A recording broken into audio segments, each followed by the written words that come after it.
Welcome to the Jukebox Podcast from WP Tavern. My name is Nathan Wrigley.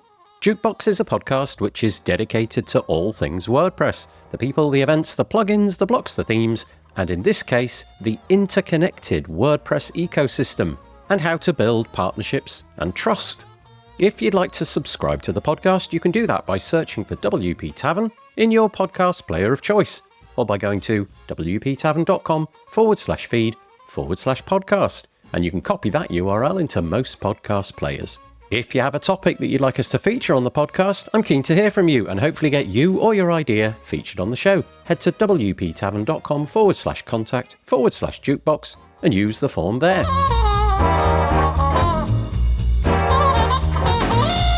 So on the podcast today, we have Zach Stepek. Zach is what you might call a unicorn in the tech world, having held roles in design, development, and much more. His experience spans everything from Cold Fusion and Flash to JavaScript, WordPress, and WooCommerce. He's worked with brands like IBM and MTV in varied industries from medical records to e-commerce, and has spoken at WordCamps, WooConf, and contributed to the WordPress community through both agencies and product companies. You might know about WordPress, agencies, product companies, and hosting, but might not have thought about how partnerships actually work in this ecosystem, or why they matter right now.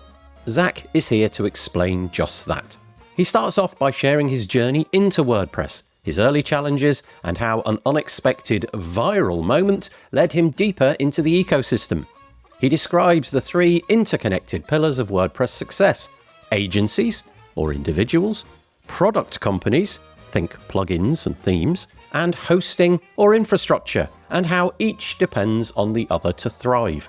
We discuss the current state of partnerships, how companies collaborate, why trust and values-driven approaches are essential, and why the rapid rise of ROI-driven, transactional thinking is at odds with WordPress's open source roots. Zach explores the perils of short-term wins and the value of nurturing long-term, mutually beneficial relationships, especially as economic uncertainty and the changes in the broader world are beginning to reshape how companies interact. Then, we talk about the challenges faced by hosting companies, the role of product companies in innovation, and how agencies often bridge these worlds. Zach makes the case for cultivating relationship equity, not just revenue, and how a rising tide can lift all boats if the community keeps its collective focus. Towards the end, we discuss how the landscape has changed, why community contributions matter more than ever, and what the future might hold as WordPress partnerships reach an inflection point.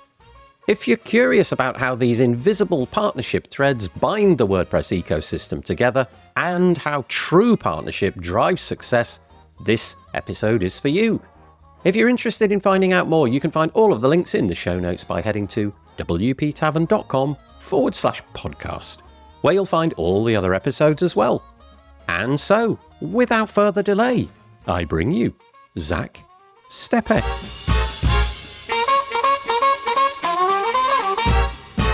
I am joined on the podcast by Zach Stepek. Hello, Zach. Hey Nathan, how are you? Zach and I have been talking for a fairly lengthy period of time, probably close to an hour or something like that, and we've strayed into a variety of subjects, none of which have been related to this podcast, but it's been very enjoyable. He's a thoroughly sociable and humorous chap, let's put it that way. So I've appreciated the last hour. It's been an absolute bonus. You've cheered me up no end. However, the listeners to this podcast, they may not know about you. They might not know what you do or what you have done or whatever it may be related to WordPress.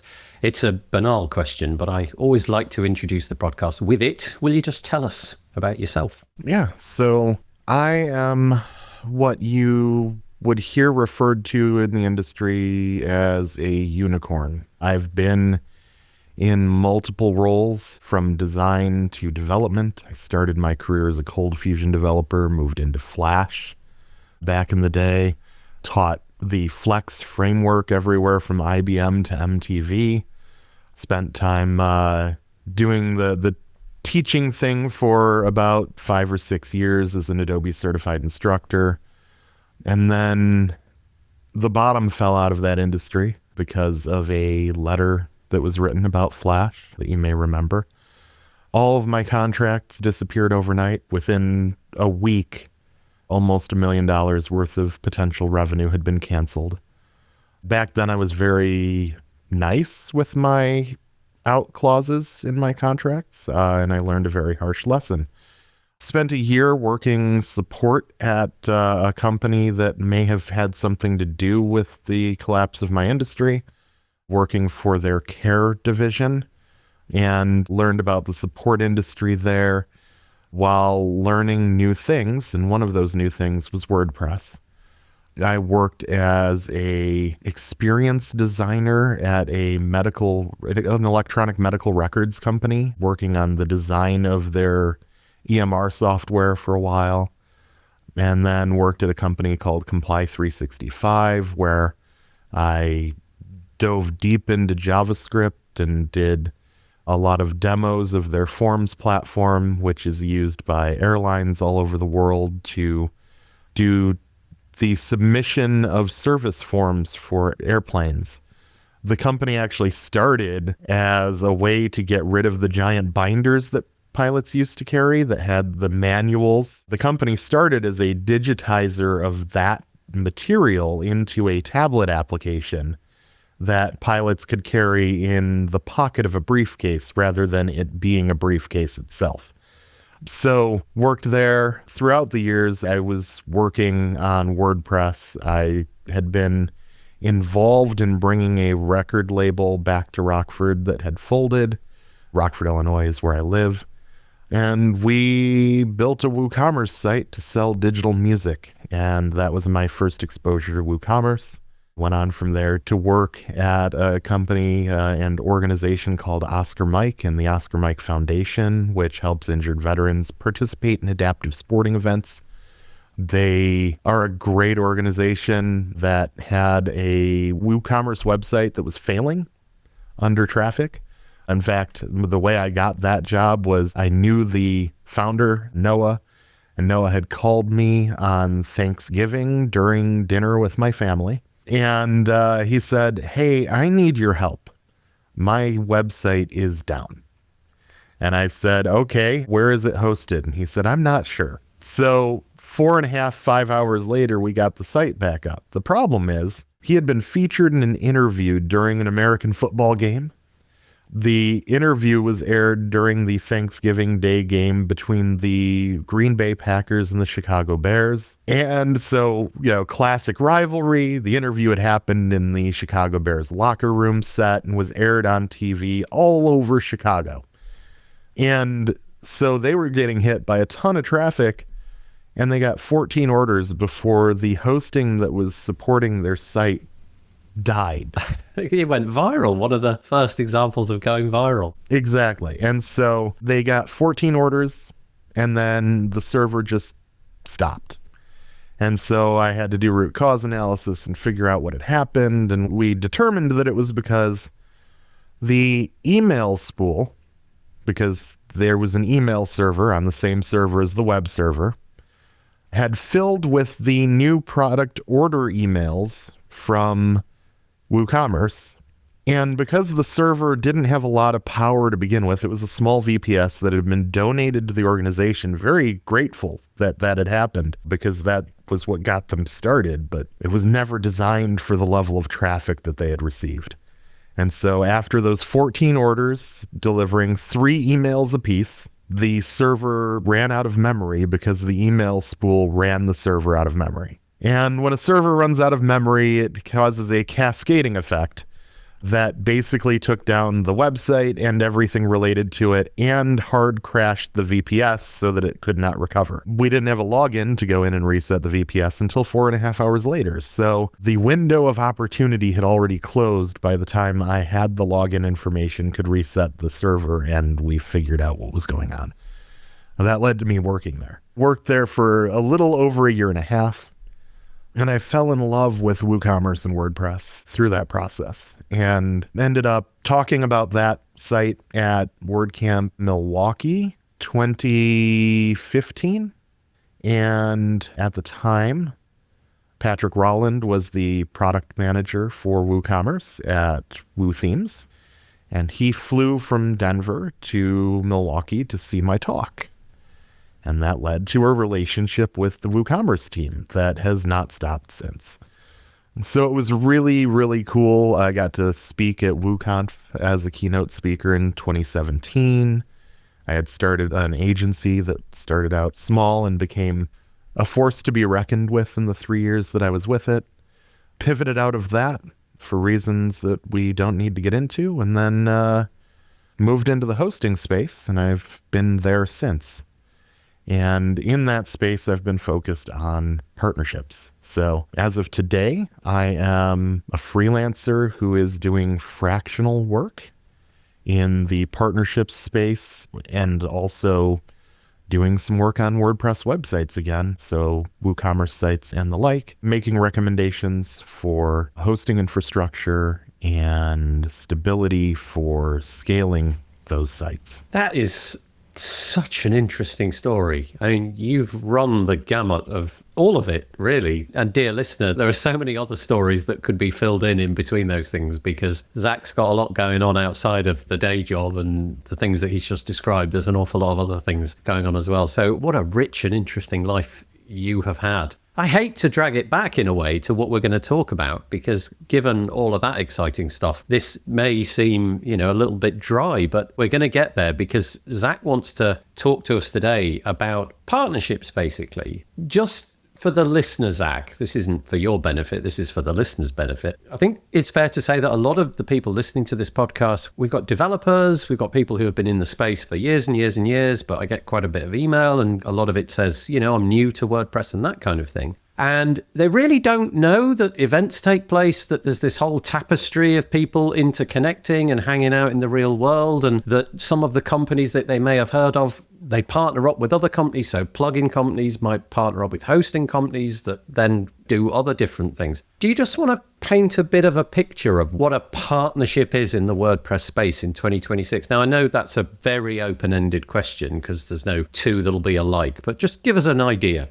So I like to divide partnerships into two types. One is the relationship between creators or builders or agency owners and the hosting companies that they use to host the websites for their customers. And the other, well, there's two forms of the other, and that is product companies that build products around WordPress who partner with either agencies or hosts. I've been writing a lot on LinkedIn lately about how I feel about partnerships, and part of it was this pivot into thinking in terms of ecosystems. And I'm not the first one to say that. Jonathan Wold has been saying that for a few years now, how WordPress is an ecosystem. But there are basically these three layers that are interconnected and work together, right?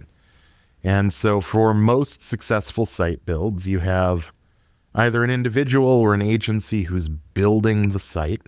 You have the product companies that build the software that is layered into WordPress that powers the site, whether that's a theme like Ollie or Cadence, or a plugin for anything like Gravity Forms for forms, or Formidable Forms, or any of the other form companies who will be really upset I didn't mention them by name, or an SEO plugin, or any of these other ancillary tools that make WordPress more capable. And so those two things, the agency and then the products, need to work in harmony, because the agency needs to understand the products well enough to implement them, and the product companies need to understand the agency's needs well enough to serve them through their products and through support for those products.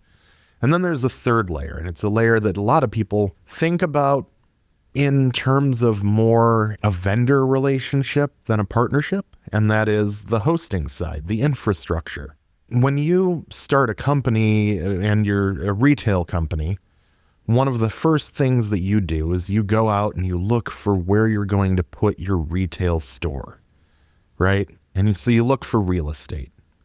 You want a couple of things. You want high traffic areas that can handle bringing you people, and that can also handle the amount of people you're going to just get naturally, right?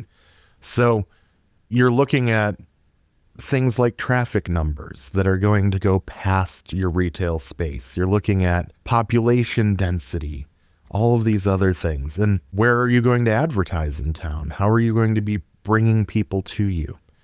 And the internet is very similar in its structure to what we do for a physical retail store. So your infrastructure, your hosting, is like the address that you're putting your retail store at. And so if you skimp on hosting and you go for somebody who offers $3 a month for unlimited websites, you're putting yourself in the cheapest rent you can possibly pay for your storefront. And by doing so, you're not going to have the ability to handle the same traffic as, say, a location on Madison Avenue in New York might be able to. It's different, right? It is a different setup. You could be in the Miracle Mile in Chicago. That's great retail space. It's incredibly expensive, but if your business can support it, that's the place to be. There are some other parallels we can talk about with some of the SaaS companies like Shopify that have created almost a mall because they've created this payments platform that allows them to expose stores to people, right? So ShopPay will give you suggestions of other things that you can buy if you open the Shop app on your mobile device. So it has a built-in kind of discoverability, but that discoverability comes with a price, and that price is a percentage of your business forever. Even on their high-end tiers, they still are getting a percentage of your business on Shopify Plus. That's just how they make money. So all of that to say, there are parallels between how we host a website and how we might position a retail space, right? So premium hosting is a big deal. It's a huge deal, especially in e-commerce where scale matters because every visitor is a potential sale. Every sale is the only way your company makes money, right? The impetus of e-commerce is transactional. It is somebody comes to your store, buys a product, you ship it to them, they receive it, and you have completed your contract with them to deliver the product that they asked for. Because of that, if they come to your website and your site fails because you're getting too much traffic, for example, it's akin to if you were walking through a Best Buy and as you're walking through the store, things around you just start to deteriorate. If you were walking through a store where the products you were looking at just stopped existing for fractions of time, like how long would you stay in that store? Or you couldn't right? quite pick the box up. You could get your hands on it, but then everything just stopped. You couldn't lift it off the shelf. Yeah, you wouldn't stay long is the answer. No. And that's the same thing that happens with bad infrastructure for e-commerce sites. So that's that third pillar of partnership and what makes a successful WordPress site. Can I just ask a quick question around that? So before we penetrate deeper into that, so you mentioned these three things and and you did them in that order. So we had agency, or that could be an individual, I guess, but let's go with the agency word because it's easier, which then has some kind of relationship with the product companies. So themes, plugins, whatever that may be. So that's the second tier, if you like. And then there's the third tier, which is hosting stroke infrastructure. But let's just call it hosting. So you listed those things in order, but I'm imagining, and I could be wrong, that instead of it being like a layer cake, it's more of a kind of an overlapping Venn diagram. The three things are in concert with each other. So a triangle, if you like. So the agency, whilst in your description, it's kind of next to the product company, well, it's also next to the hosting and infrastructure side of things as well. In other words, the partnerships that we'll get into, it's not bound from layer 1 to layer 2 and layer 2 to layer 3. 3 goes to 1, 2 goes to 3, and so on. Have I encapsulated that right? Yeah, think of it almost as a Celtic knot, right? Yeah, okay. Go Google that, dear listener. It's this never-ending connection of multiple pieces all forming a whole. And the interconnected nature of it doesn't end, at least when things are working well. There are product companies that have terrible support. There are infrastructure companies, hosting companies that have terrible support. So those things, there are agencies that have terrible support. I mean, this is not something that is only relegated to the product and hosting companies.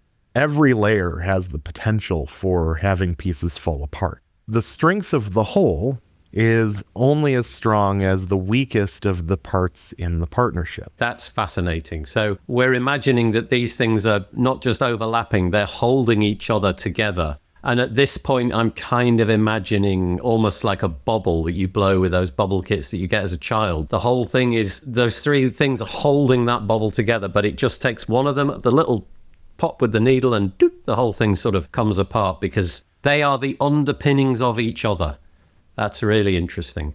Can I just make an observation at this point? And again, you can rail against it or agree. I don't know where you're going to go. It feels like the revenue side of those things, the giant, if you like, in the room there, the one that traditionally seems to make the money, all the money, most of the money, lots of money, is the hosting infrastructure side of things. And then the two other layers, the product companies, the theme companies, the plugin companies, whatever. There are a few examples that escape velocity and manage to pull away from the Earth's gravity. Gravity Forms might be a good example, in fact, who have that trajectory, but they're big. But the rest of it is just lots and lots of much smaller entities. So thousands, many, many thousands of smaller entities with a single theme or a collection of plugins or what have you. And the same, I think, would be true for the agencies, just lots and lots of that spread out. So in terms of demographics, the hosting companies, that seems to be a small number, but they make lots of revenue, whereas the other two, the agency and the product companies, large numbers, all making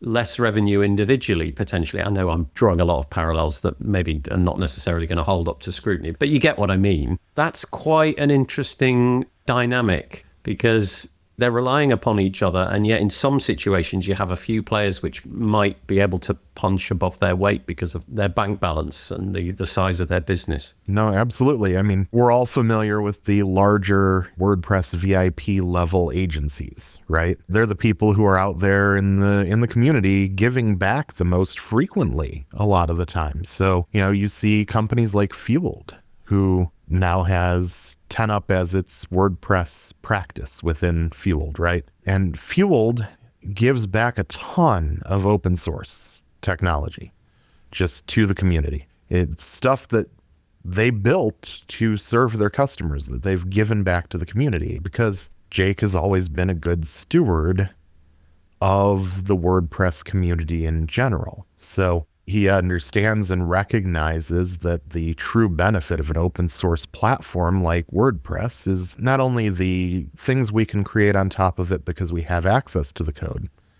but the community that can be created on top of the solutions we create. So look at something like ElasticPress as an example. ElasticPress is an open source tool that also has been commercialized into a hosted product by Fueled.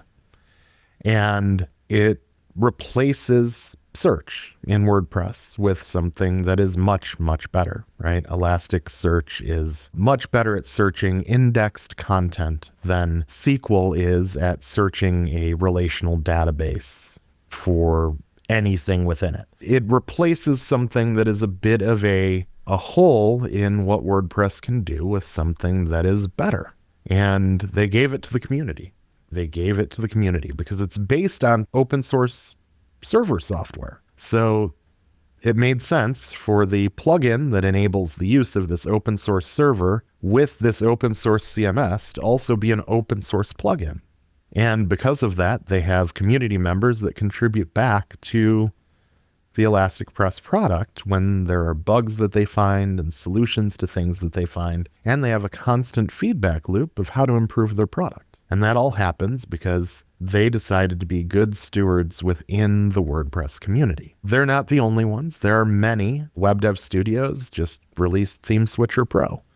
If you haven't heard Brad talking about Theme Switcher Pro yet, you haven't been on the internet around WordPress, because they are absolutely right to be marketing what they built. It was, again, something that was built around a need. They saw a need for a easier way for people to move from where they were with classic themes to block-based themes more gradually. So in large enterprises, it's sometimes hard to just wholesale replace the theme of a website. So they built a solution that allowed you to replace parts of it a little bit at a time and move to a block-based architecture over time rather than all at once. And so these companies are building tools around what WordPress can do to fit needs that they've found working with their customers. So in these cases, the agencies become the product companies, right? And then there are product companies that they were built around solving a need. Things like Gravity Forms or other form plugins that were built to solve the problem with form submissions in WordPress. And all of these things are all participating in the same ecosystem, right? But if you build a site that has 75 plugins installed and one of them doesn't play well with others, the whole thing comes tumbling down. Oh, that's a good analogy. You look at that, and the reason that I'm focused right now on ecosystem building and on building a network of people who want to work together is because a rising tide lifts all ships, right? We want WordPress to continue growing as an ecosystem. And like you mentioned, hosting companies tend to be the ones with the most money in the room. That's not always the case, but they make a good amount of money on hosting. And I think that hosting companies have a responsibility to be good stewards to the community in the same way that I just talked about Web Dev Studios and Fueled being good stewards of the community. And so hosting companies are in a unique position where they can drive these values-based partnerships that allow for agencies to meet product owners and product owners to meet agencies who are all part of their partner programs, right? They all can invest together in their mutual success. Values-driven partnership is a long game. Right? It's kind of the difference between planting a forest and picking apples off of a tree. If all you want is the apples, you just strip the branches of all the apples and you move on. But if you're planting a forest together, you're thinking about ecosystem, right? So in the best partnerships, both sides are invested in that mutual success. You care about your partners' customers, their teams, the reputation they carry in the community. Revenue matters, but the revenue is just the result of doing all the other things well. There's so much to unpick here, and I'm going to try and do some of that. So you've got this rising tide carries all boats thing, which I think is so important. We forget that at our peril. But also, I want to use the word synergy, where the whole is greater than the sum of its parts. You know, WordPress is so impressive because all these three layers, the agency, the product, the hosting company, because they've got overlapping concerns, and it's just over the last 20 odd years, it's worked somehow. Often on this podcast, I say, I want to rewind, and that's what I want to do. I just want to rewind back 22 odd years. There was no playbook for how this would turn out. We didn't know that any of those three layers would exist. We didn't know that there would be a thing like an agency, that there would be a freelance web developer, that would be a thing. These industries didn't exist. We didn't know that product companies would pop up because the plugin architecture and the theme architecture in WordPress would enable that, and it was okay to exchange money for those things. It turned out that was a thing with WordPress that you could do that other CMSs kind of push back upon, and then that hosting would become the bedrock of that whole thing as well. We didn't know that. And 22 years later, with a lot of agreement, but a fair level of disagreement, I imagine, along the way, those three pillars, for want of a better word, they've evolved and they've become what they are now. We're recording this in the year 2026, and I feel like there's a change that's happened at some point. I don't know when it was, but it feels like that synergy, that unwritten and yet completely understood by the WordPress community, that unwritten, unspoken contract in many ways, it feels like that's maybe disappearing a little bit. I'm probably overemphasizing that, but do you sense that a bit? That the maker-taker thing is kind of skewing it, that money has become such an integral part of the WordPress project. So many lives bound up with the money, the revenue that's generated by the company that they work for and what have you, that it's so easy to lose sight of that bigger piece, the rising tide carries all boats. And instead of the rising tide, what we've got is circling the wagons, looking out for ourselves and making sure we've got what we need to survive. And of course, just forgetting, the very fabric, the foundations upon which our business is built, we must maintain that in the next year, in the next 2 years, in the next 5 and 10 years. Otherwise, we're standing on sand. We don't have a firm foundation. There was a lot there, and there certainly was no question, but discuss. No, so what we're seeing is this move toward, it's unfortunate because I see it happening in a lot of companies right now where they've taken on investment. They no longer are fully in charge of their own destinies because they now have people to answer to that want to get a return out of the money they've injected into the WordPress community. And the only thing that private equity generally sees is the dollar or the pound or the whatever your local currency is, right? That's all they see. That's all they see. And when you talk about an ecosystem of interrelated, interlocking pieces that all have to work in harmony, and then you have a force that's in an industry that is interested only in transaction, that is at odds with how an open source community is built, right? So taking things to a transactional level only chases short-term wins because that relationship only lasts as long as you can continue to squeeze money out of it. It is such an interesting juxtaposition with broader society. So you live in the US, I live in the UK. We're both democracies and we're both capitalist democracies. And from a very early age, the subliminal message being delivered to all of us is work hard, produce things, and just see what you can get out of it all. Charge what the market will bear, and the rest of society will figure all of that out. The market is the thing, and somehow it'll all beautifully work and balance.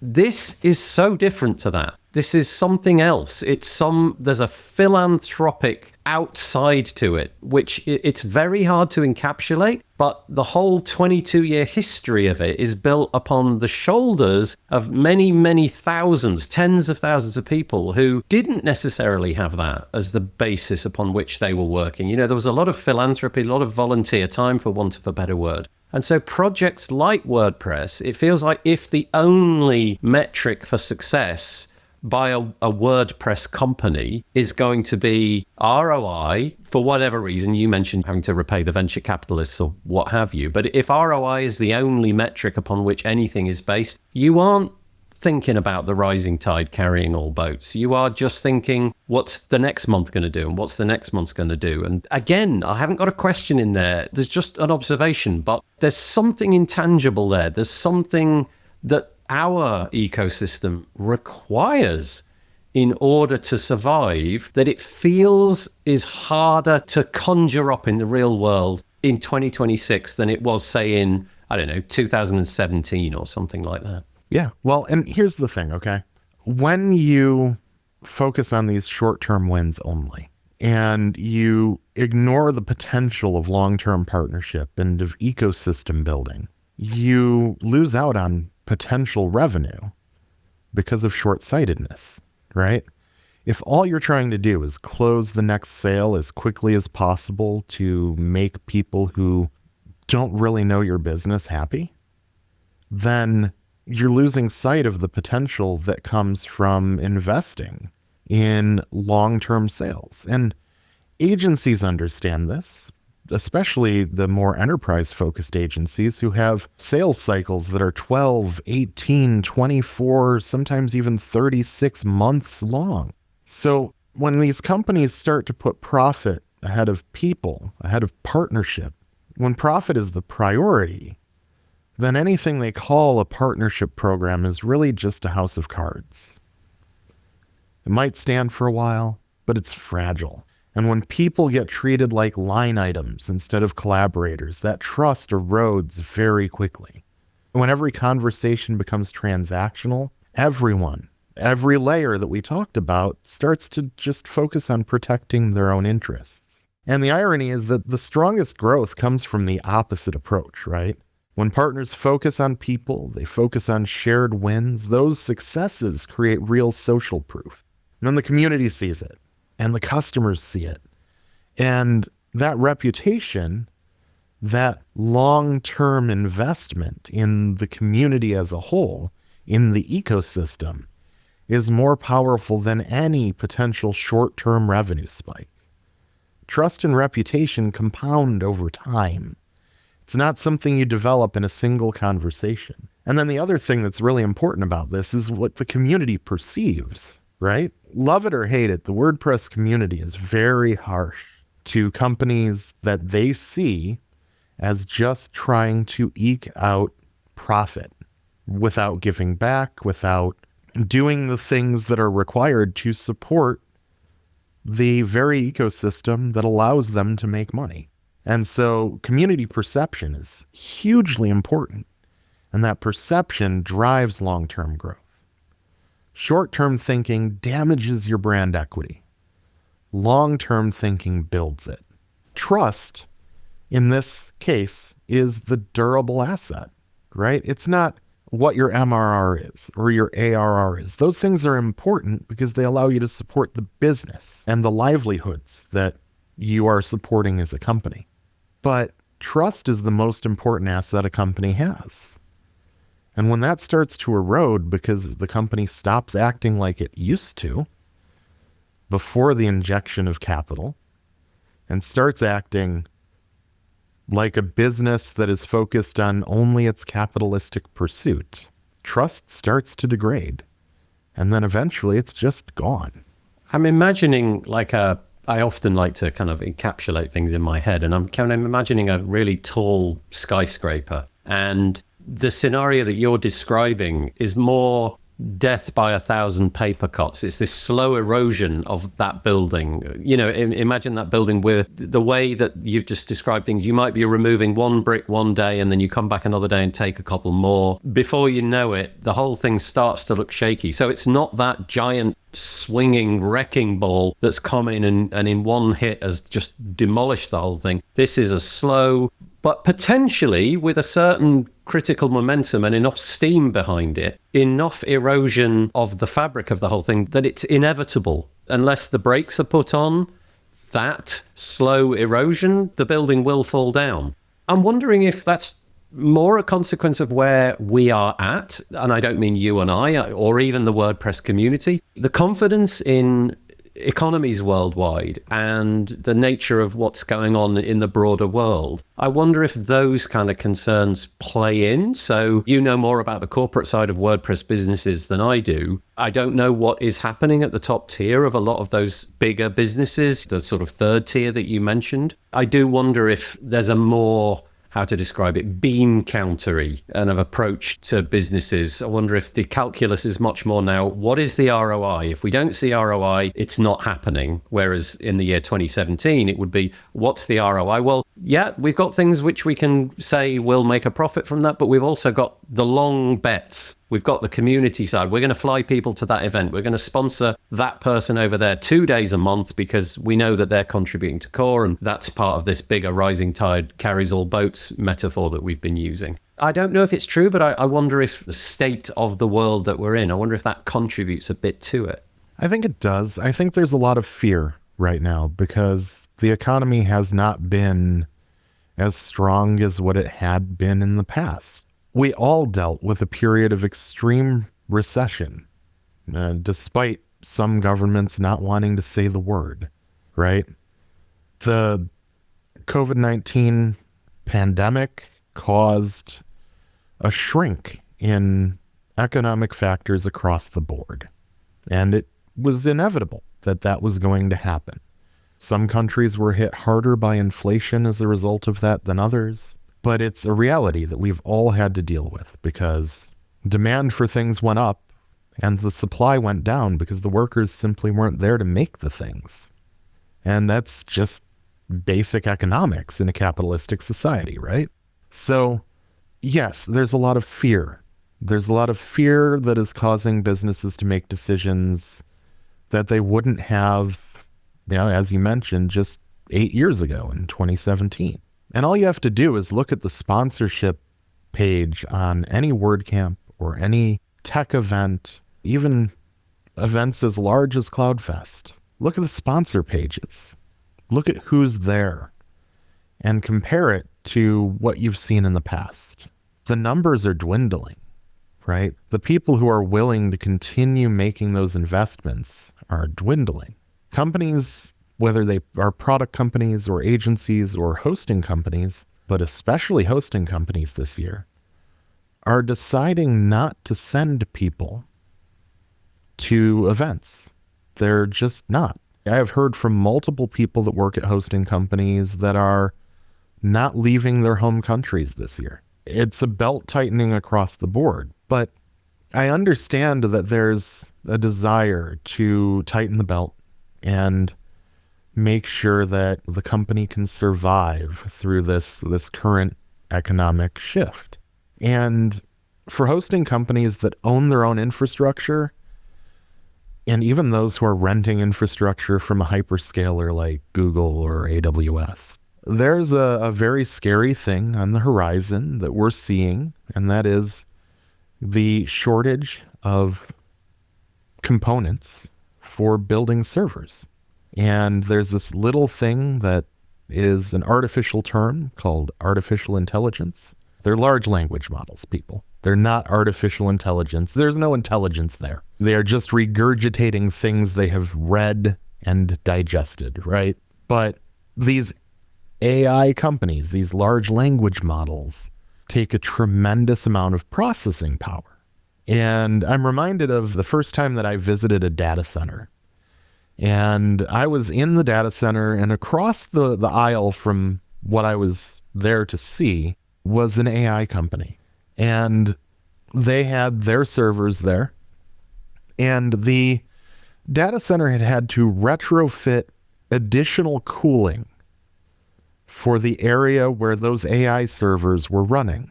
Whereas you could probably just wear a t-shirt and be fine in a data center in most cases. If you were in that area without a coat, it was bitterly cold because there was just so much air that was chilled air being shot at these machines that were filled with graphics processors that were generating massive amounts of heat.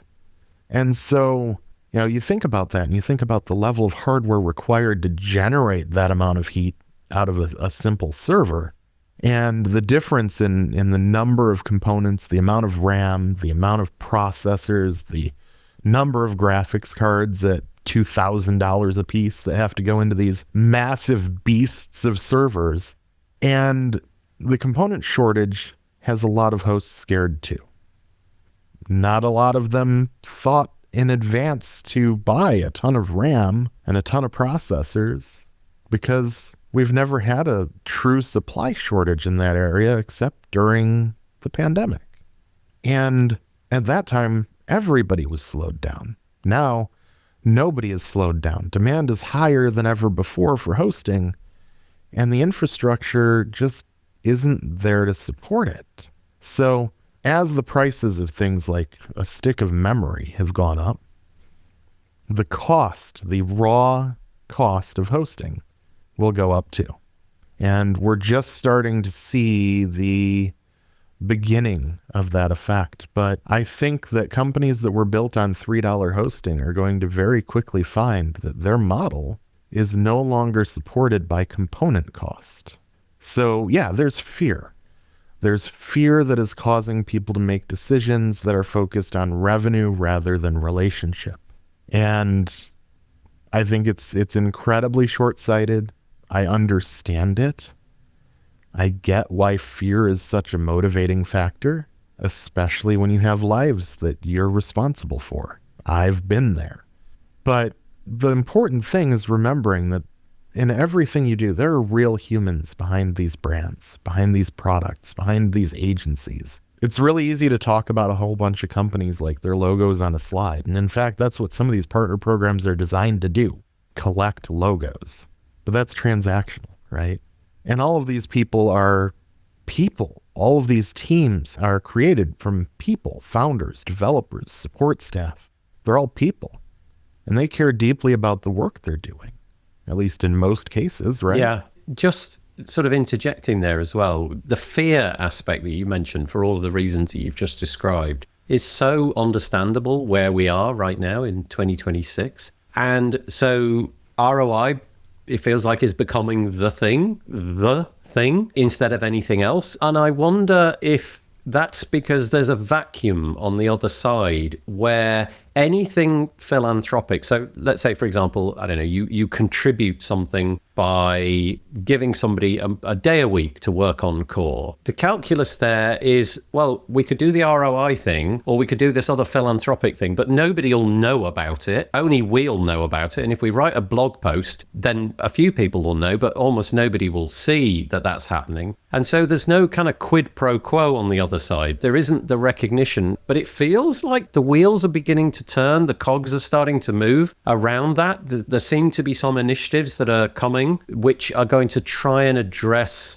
contributor hours or badges or whatever it is that you do. Some way of recognizing, okay, that company did this. We need to laud that and praise that and recognize that and write it down and keep a record of it so that we know in the future. And maybe that will be something which will be put into the spreadsheet. There will be an ROI on that thing because it's more tangible. It will never be as tangible as the ROI of the dollar that you get back from the dollar that you spent, but at least it will be something. It's not just sort of shouting into the void. We give that person a day a month. Nobody knows. We give that person a day a month to contribute to core. And maybe if we get to the point where those kind of things are recognized, I don't know what that means. I don't know how we make that and inflate that into something important. But maybe those kind of things start to need to matter in a way that they never did matter before because they just didn't need to matter. But now the landscape has changed. They now do need to matter. Otherwise, the revenue from these companies is going to dry up. Yeah, I think it's really interesting because when you look at all of this, first of all, partnerships, what we started this whole conversation around. You mentioned the spreadsheet. Partnership success doesn't often show up overnight on that spreadsheet, right? It's like tending a garden. It's not flipping a switch. So every partnership you grow, see what I did there? It takes time. You have to build the trust. You have to learn how each other's businesses work. If it's a vendor relationship and it's only built on affiliate income, right? The agency recommends you because you give them more money than another host to do so. Well, are you going to learn about that agency's business ever? No. But if you invest the time, you build that trust, you find out how each other's businesses work. Over time, those relationships bear fruit. And the first casualty of fear is patience. I like that. That sounds like the strapline from a movie. Revenue is just a signal. It's one signal, right? It's not the only signal. It's so interesting, this, and it's so difficult. So here we are, we're doing this dance. It's even difficult to describe, even though we've poured the last, hour into thinking about this. It's very hard to get hold of. It's really difficult to describe. It's very difficult to work out, to calculate. And that maybe is it. Maybe that's the problem where we're at. We can't calculate it. Like you said, it's growing the garden. It's turning up, doing things. Things will blossom over time. It's keeping the faith. It's less circling of the wagons, more the rising tide carries all boats mentality. Certainly this year feels like we're going to go through something. And whatever comes out the other side, it will be interesting to see whether it was that wrecking ball, or whether it was people just taking a brick one at a time, or whether it was adding stories to the building, adding extra floors that didn't exist before. It'll be really interesting to see how this pans out, because I think we're at an inflection point. We are. And I know you said it's hard to measure, and I do agree that it's hard to measure the impact of something like partnerships. Revenue is the most common signal to use for that, right? It's the thing that makes the most sense to a business mind. And the revenue is what fuels business growth. I get that.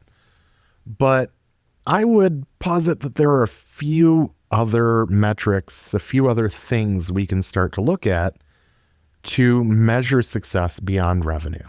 Now, like I said, revenue is a signal. There are other signals too.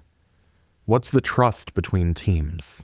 How often are partners collaborating proactively? If you're a hosting company, you see this pretty actively. How often are your customers having better outcomes because of the partnerships you've forged? Relationship equity precedes the revenue. These outcomes matter. Partnerships compound slowly. And when you're in an environment where patience is thin because fear is high, taking the time to develop true partnerships is hard. But it is always the people that do the hard work that succeed in the end. I think that's the perfect place to put a pin in it. That was such an interesting conversation. I don't claim to understand the nuance of it still. I certainly don't claim to have the answer, but it was fascinating chatting that through with you. I think there's things to be addressed in the year 2026, and that certainly was an interesting foray into that. As much as I don't want to end the conversation, I think now is probably the moment to do that. I would just want to give you an opportunity to tell people where you are. You obviously had your bio at the beginning, but I don't think you dropped a website or anything like that. So if you want to drop a social handle or a particular URL that people can find you if they want to get into this conversation more deeply, go for it. Yeah, so all of my e-commerce consultancy is done through mightyswarm.com. That's my agency. The fractional partnership stuff that I'm working on, the fractional help, it will also run through that. It's not quite updated to include that yet. You can find me at zachstepek.com, which is my personal site. Talks a little bit about what I do. I'm in the process of rebuilding that, so it also encapsulates the other part of my life, which is my concert and music photography, which we'll talk about at another time. And I'm Z Stepek pretty much everywhere, so ZSTEPEK on all the social platforms that matter. I will make sure that I put whatever you've just said into the show notes. So if you go to wptavern.com and you search for the episode with Zach Stepek, then you'll be able to find it. If you scroll down to the bottom, it'll be under the beginning blurb and the transcription and things like that. Go to the bottom, there's a useful links section, so it will all be there. So Zach, what a fascinating conversation that was. I really appreciate that. Thank you so much for chatting to me today. Thanks for having me. It was a lot of fun. It's always good to talk to you.